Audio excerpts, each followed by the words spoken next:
Innovate IT zone.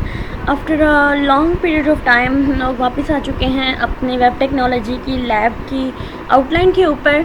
Due to some reasons and due to some issues मैं videos upload नहीं कर पाई इससे related, but according to your demand तो मुझे ये करना पड़ा। ठीक है, सबसे पहले तो हम आउटलाइन में अगर बात को समझें तो यहाँ से लेकर हम लोग तकरीबन अपनी यहाँ तक की जो है वो आउटलाइन कवर कर चुके थे। ठीक है, उसके बाद मैंने आपको GUI डेवलपमेंट जो है यानी कि हमारी जो जावा आर्ट थी इससे रिलेटेड भी मैं लेक्चर जो है वो अपलोड कर चुकी हूँ। मतलब ज़्यादा तो नहीं किए, लेकिन मैं इतना हिंट दे चुकी हूँ कि हम लोग किस तरह से बनाते हैं। नेक्स्ट हम इसको प्रैक्टिकली देखेंगे, इसके कुछ प्रोजेक्ट करेंगे, इससे रिलेटेड कुछ हम प्रैक्टिकल्स करेंगे ताकि हमारा इससे रिलेटेड कॉन्सेप्ट भी क्लियर हो जाए।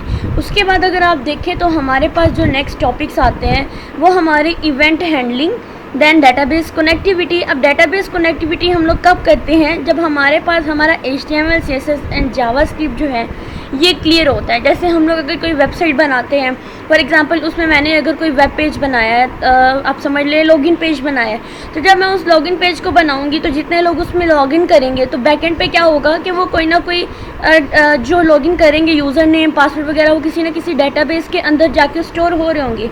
तो इस चीज़ के लिए हम लोग बैकएंड के लिए जो है अपनी डेटाबेस कनेक्टिविटी को भी समझेंगे। ठीक है, उसके बाद अगर हमें कोई एक्सेप्शंस आती हैं, कोई ना फाइल हैंडलिंग आती है, ठीक है, इसमें भी हम लोग किस तरह से इनको क्लियर करेंगे वो भी हम लोग अपनी नेक्स्ट वीडियोस के अंदर देखते जाएंगे। देन उसके बाद हम लोग अपनी सर्वर साइड प्रोग्रामिंग देखेंगे।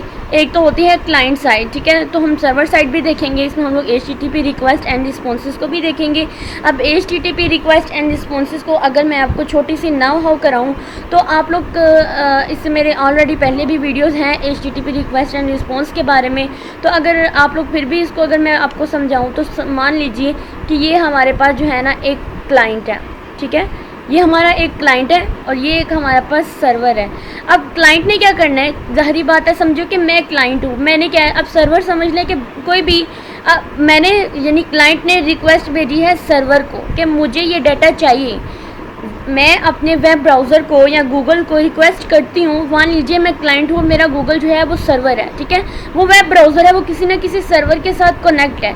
तो क्या करूँगी, मैं उसको टाइप करके बताऊँगी, सर्च बार पे बताऊँगी कि मुझे ये चीज़ चाहिए, तो वो फ़ौरन से क्या होगा कि मेरे सर्वर के पास चला जाएगा। मोस्टली उसको हम DHCP सर्वर भी बोलते हैं, वहाँ तक जाएगा और फिर क्या होगा कि उस रिक्वेस्ट को एक्सेप्ट करेगा। अब वो जो रिक्वेस्ट गई है हमारे सर्वर के पास उसको हम बोलते हैं हमारी क्या है, वो हमारी HTTP रिक्वेस्ट है।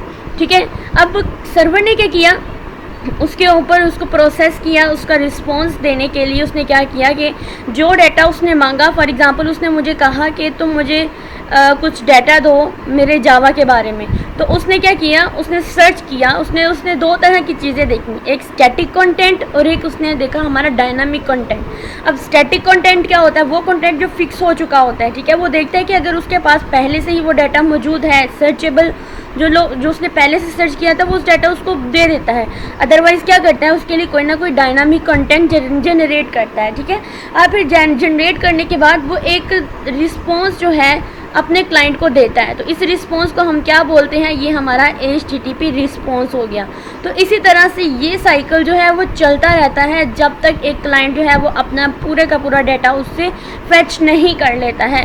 अगर आपको एक और सिंपल सी एग्जांपल देना इसकी, तो जैसे मैंने अगर किसी बटन के ऊपर क्लिक करना है, ठीक है, यानी ये आप मान लीजिए कि जैसे मैंने स्नैपचैट है उसको मैंने लॉगिन किया।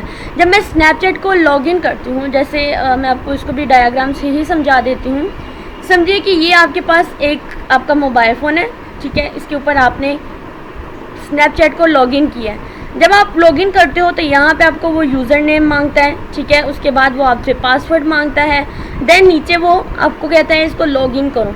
तो जैसे ही सबसे पहले आपने अपनी स्नैपचैट ओपन की, जब आपने स्नैपचैट ओपन की तो ये भी एक रिक्वेस्ट गई बैकएंड पे कि क्या मैं उसको ओपन करूं, तो वो ओपन हो जाती है। फिर जैसे ही आपने इसके अंदर कोई ना कोई यूज़र नेम डाला, जैसे आपने यहाँ पर एक वर्ड डाला, अब बैकएंड पे जाके डेटाबेस में वो स्टोर हो गया। फिर पासवर्ड डाला, वो पासवर्ड भी डेटाबेस कनेक्टिविटी की वजह से जाकर उसमें स्टोर हो गया। फिर जैसे ही आपने इस लॉगिन बटन के ऊपर क्लिक किया, आपने क्लिक किया, आपका डाटा सारे का सारा जो है वो डेटाबेस में स्टोर हो गया और बटन पे क्लिक करने पर जो है वो रिक्वेस्ट गई सर्वर को कि क्या मैं इसको लॉगिन कर लूँ।